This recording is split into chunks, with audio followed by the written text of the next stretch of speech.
like to make a couple disclaimers right here. This is a highly requested thing right here on my channel, on my Paladin, my leveling Paladin.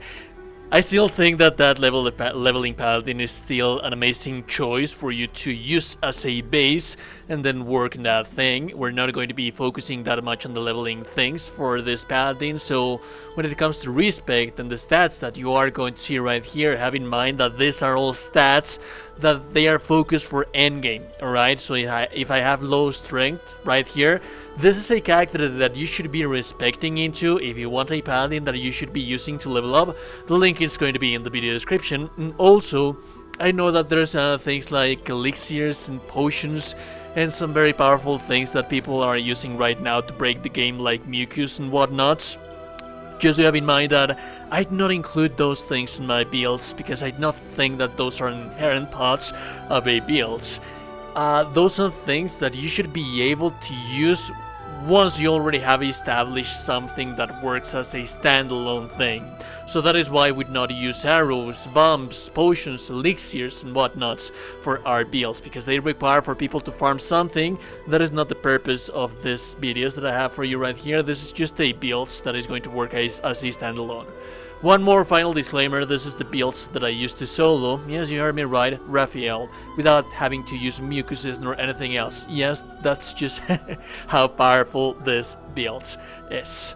That being said, the main thing that we want to have in mind, I'm using Gale as a base right here, but you can use any race that you would want to use as always. The Oath of the Ancients, I like to take that one because of the Misty Step that we are going to be receiving at level 4, I think. Also, I like to be able to speak with animals, and the abilities course, like I said, this is representative of a end game build. You're not going to be seeing anything about this guy when it comes to the rest of everything. So what we are going to be using right here, we're going to have the lowest strength possible, because at the end of the day, on the final act of the game, we're going to have access to the giant heal strength gauntlets. That is why you should be striving to get. That is what we're going to be using on this build. That is going to allow you to have quite a lot of constitution, not have a minus saving throws on your intelligence and wisdom, a little bit of a kind of high charisma, and then your dexterity to have a little bit more of initiative. Not that that matters that much, because the enemy is never going to hit this character, and the constitution to be able to maintain our concentration. Our concentration, now that is going to be actually quite important, and that is basically everything that you need to know about the Paladin. The spells that you are going to be using with a Paladin, they are not important. You're not going to be using Paladin spells. The only thing that you are going to be using is smites, and you're basically going to be a smiting machine, machine gun, whatnot, what have you. That is what you are going to be. So that said, the only thing that you need to know about leveling a Paladin is that it's going to be 5 levels into a Paladin.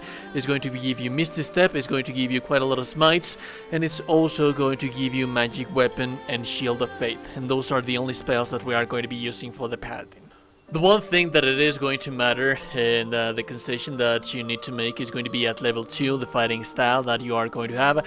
I like to go with dueling because my desired weapon of choice at the end game is going to be this little mace that I have right here. The reason for that being is that this guy gives you a 1d8 whopping radiant damage, so that is amazing. And if you count into the criticals that we're going to have with this build, that is just going to be natural damage. Now there's going to be only 2 features or 2 feats that you are going to have available. One is going to be at level 4 of your Paladin, and the other one is going to be at level 4 of your Sorcerer. And what you're going to want to take is going to be either Warcaster. Well, not either. What I'm using for my Paladin is going to be Warcaster, and then we're going to be using Savage Attacker. That is going to give us a little bit more of DPS, and this is going to allow us to maintain something of a DPS. We are going to receive dice of damage when you are concentrated, and also it's going to maintain your armor class, which is something that I always like to do with this guy. It just makes him unkillable with lots and lots of high damage. Just to have in mind that this is a kind of character, endgame character, that you should be respecting too. I want to mention that again. I know that it is redundant. There's a leveling Paladin in the video description. This is just the endgame Paladin that you would be respecting too. Just remember that at level 4 for your respective classes, level 4 Paladin, level 4 Sorcerer, Warcaster, and Savage Attacker. That is what you are going to be taking. Now at level 5 of our Paladin, we are going to receive the final things that we want to have, which is going to be the magic weapon, like I was telling you about, depending on whether you want to be using something heavy, something not so heavy, the extra attack, and also the oath spells, which is going to yield you access to the Misty Step, gives you tremendous mobility, and then this is where you're going to want to make the final concession. You're either going to be taking more and more level into a Paladin, or you're going to be taking the rest of your levels into the Sorcerer. I usually like to go with the Sorcerer for the sorcery points. You would be trading like sorcery points instead of the aura protection, and also I believe a level 5 Sorcerer spell slot, so here is when I like to multi-class into a Sorcerer, and this is where you're going to have another concession to make. You have Wild Magic, Storm Sorcery. We're not going to be using Storm Sorcery. Wild Magic is always nice. We have Draconic Bloodline. Granted, you are going to be negating the Draconic Resilience. You are not going to be using this thing because it's going to be negated because of your armor class. But you are going to receive hit points on the levels that you are going to be, each Sorcerer level that you are going to be choosing, so that is going to mitigate a little bit more the squishiness of that you have it. And also, I like to take this guy right here because it gives you Armor of Agathis, and Armor of Agathis, it's always an amazing spell that doesn't require concentration, and it's just an extra buff that you can have. On the other hand, as we level up, we are going to increase our damage with certain spells, and if you would like to be using, like for example, Fireball, going on a fire side kind of Draconic Ancestry is going to increase the damage that you deal with that thing. But at the end of the day, I like to go with the cold one, but that's just me. It's not going to matter that much on what you are going to be getting. What it is going to be very important is going to be you can either want to have Chromatic Orb for damage or magic missiles. Then again, we're not going to be using our spell slots to...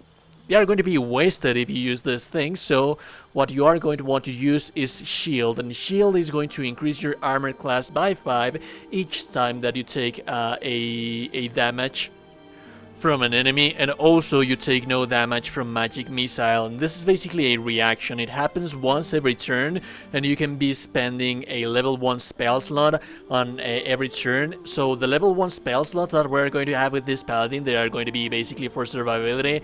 Not that every turn this is going to be activated, because you're going to have high enough armor class as it is.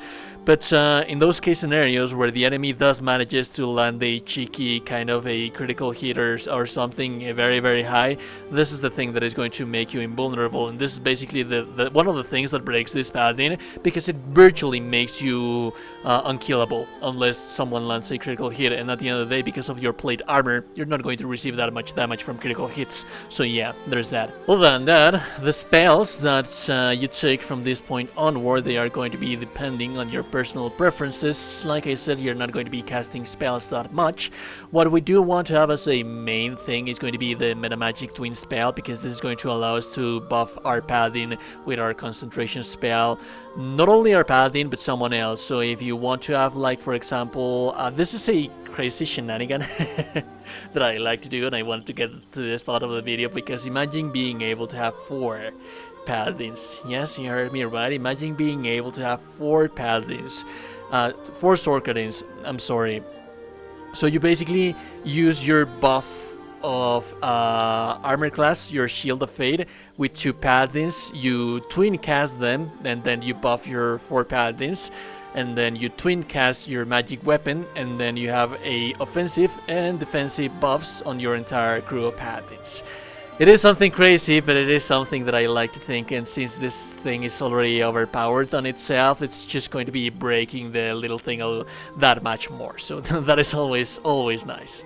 And then at level 3 you're going to get a Quicken spell, which is always nice as well. Like I said, these spells are relevant. If you find something that suits your playstyle or you like, might as well take it. It's going to be something nice, but it's really irrelevant. One final spell that I do like to take with my Sorcerer, like I said, this is a concession that you are going to want to make, whether if going for the level 6 on a Paladin to get the aura protection, or go for the level 7 Sorcadin to get the extra sorcery points. I think that those are actually quite important. And also this is going to give you access to level 5 spell, I'm sorry, level 4 spells, and I like to take Ice Storm because this makes an amazing synergy of you with your boots. The boots that we're going to have with the itemization makes it so that the enemy is not it's going to be like a crowd control situation where the enemy cannot move freely throughout the battlefield, where you can, and that is something amazing. The itemization is really what is going to make our Paladin stand out a little bit more. We're going to have the Gauntlets of Heal Giant Strength, which is going to give us our strength right there. And then we're going to be using the Strange Conduit Ring to be able to have 1d4 more psychic damage whenever we are concentrated. We are always going to be concentrated with this Paladin. Then we have the Killer Sweetheart, gives us a critical hit on demand, and if we do a critical hit on demand with our Surgeon Subjugation Amulet, it's going to paralyze that someone, and if you're doing that on an elite humanoid, it's going to be very bad for him because it's just granted free critical hits on them.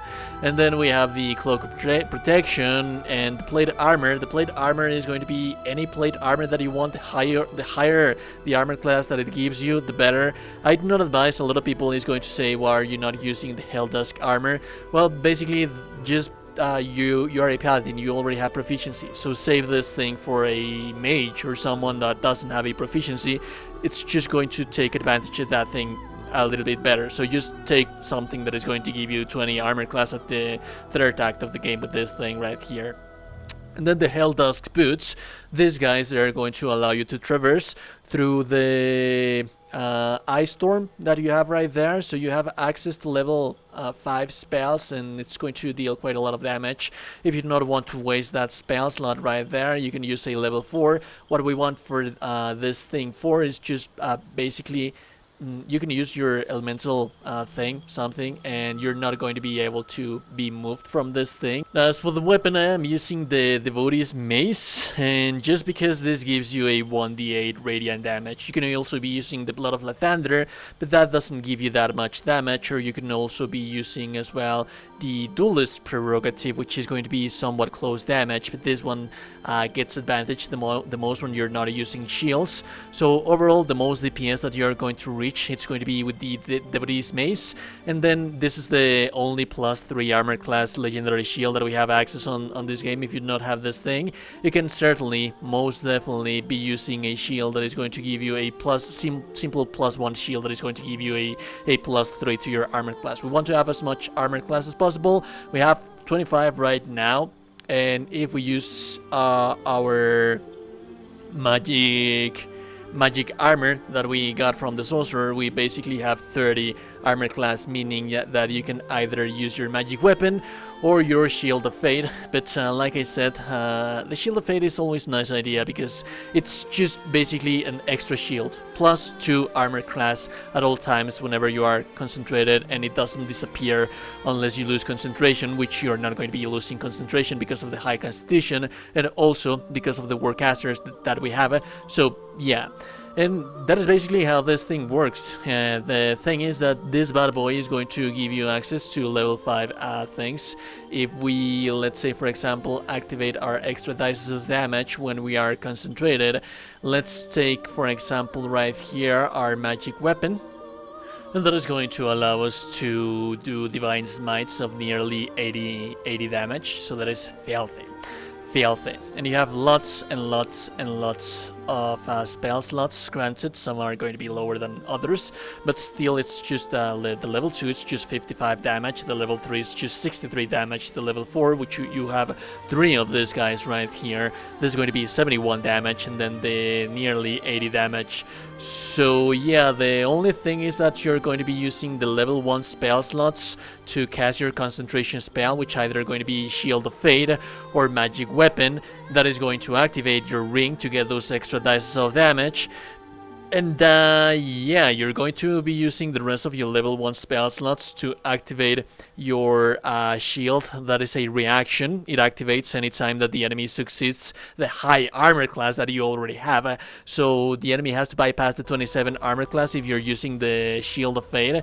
And then if they manage by some crazy miracle of heaven to bypass that thing, they are going to have to bypass another 5, which is going to be nearly impossible. So you're nearly a unkillable paladin that is going to one-shot a lot of things.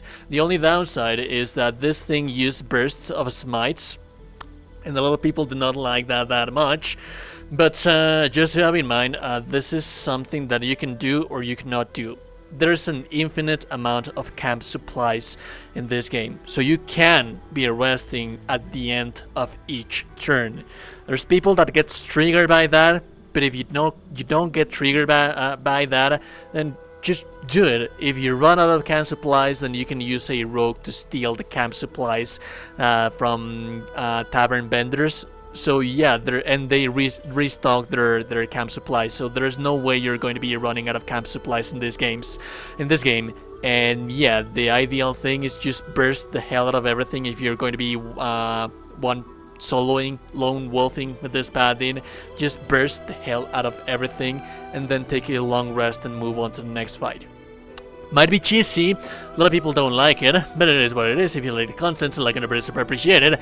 No one's told you today that you're a gorgeous and beautiful person. You're indeed a gorgeous and beautiful person. I will see you goddamn gorgeous and beautiful people in the next one. A beautiful day and goodbye.